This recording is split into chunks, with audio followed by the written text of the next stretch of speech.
Alright, I figured I'd do a full video of what I have going on right this minute of my truck.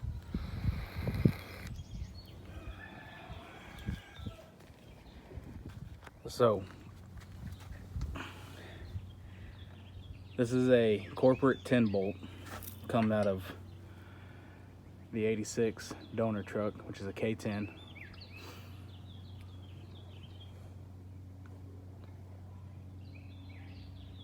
It's supposed to have 373 gears in it. That's going to be changed to 513s.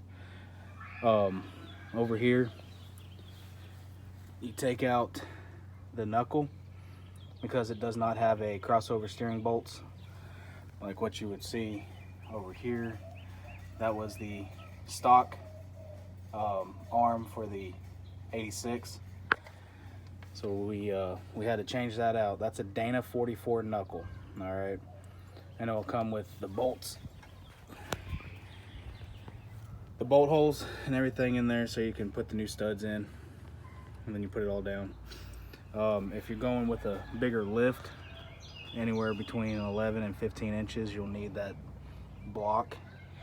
But contact Off-Road Design right there. There's their phone number, website. They help me out on everything. Got the leaf spring conversion comes with it. You just bolt them up in there. It's got the bolts. Now they say you take this off your hook, and then they come with bolts for it that will go up inside there. I wanted to retain my hooks, so I just used, basically this would be underneath and then that would be on top. Sorry you couldn't see. And then the bolts tighten up onto that block. Well, anyways, I stuck everything on top of it, tightened it up, and Loctited it, so it's all good. There's the other bolts. They also come with greasable bushings. It's really cool. Those are nice. These are 8-inch 47-inch springs that I put on. They're from, if I'm not mistaken, Skyjacker, I think. And yeah, Skyjacker. Bilstein shocks. The way I mounted it, I put it on the original mount from the truck. It's kind of cockeyed a little bit, but everything seems to work out. They don't look too bad. Everything's all bolted in. I haven't welded it yet, but you know, a lot of people weld it. Just weld around through here, come on this side, do the same thing. Just kind of see if you can't put a weld on there just to hold it in place. I'm not too worried about it. Let's see. Let's go over here. Now, like I said in my previous videos, that right there is the mount for it. You can, once you set it there, the first mount is for 47-inch springs. The back hole that you see behind there is for 52-inch springs. Even on that side. You got to put your own, drill your holes out for that inside the frame to put those in.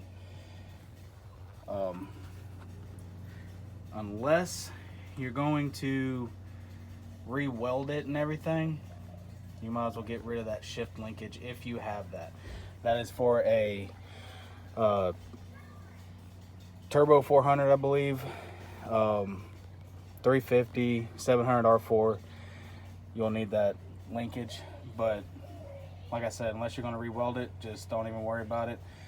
Buy a it's called a low car shift linkage that goes onto the column, or not the column, yeah, the column shaft right there. And anyways, it's a cable that goes down and around and hooks to the transmission, and then you can shift. That'll be another video. Not even doing that right now. I'm waiting until next weekend. I'm pulling the motor and transmission and transfer case out of there and putting it in here.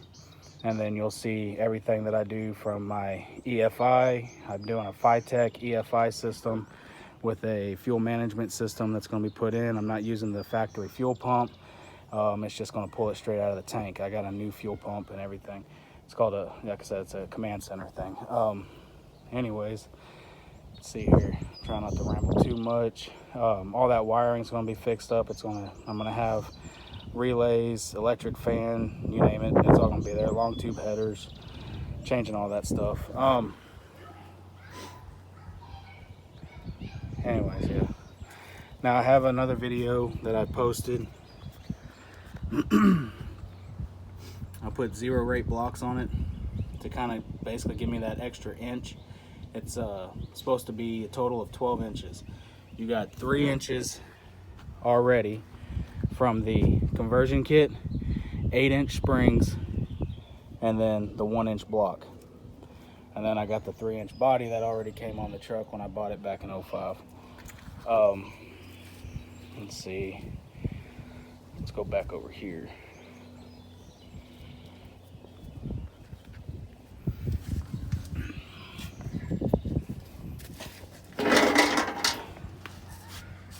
All right, this is my 10-bolt rear end.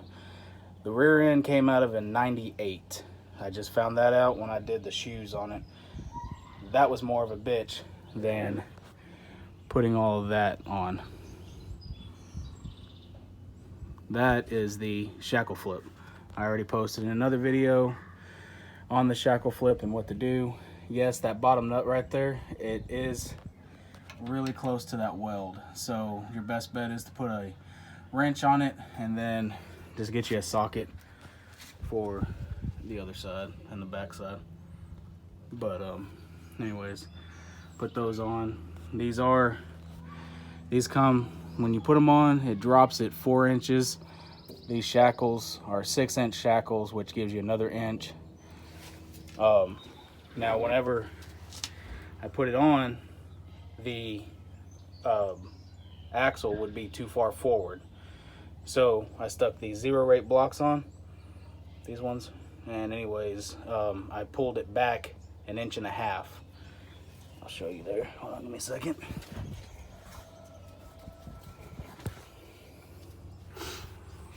If you look, right there's the center pin.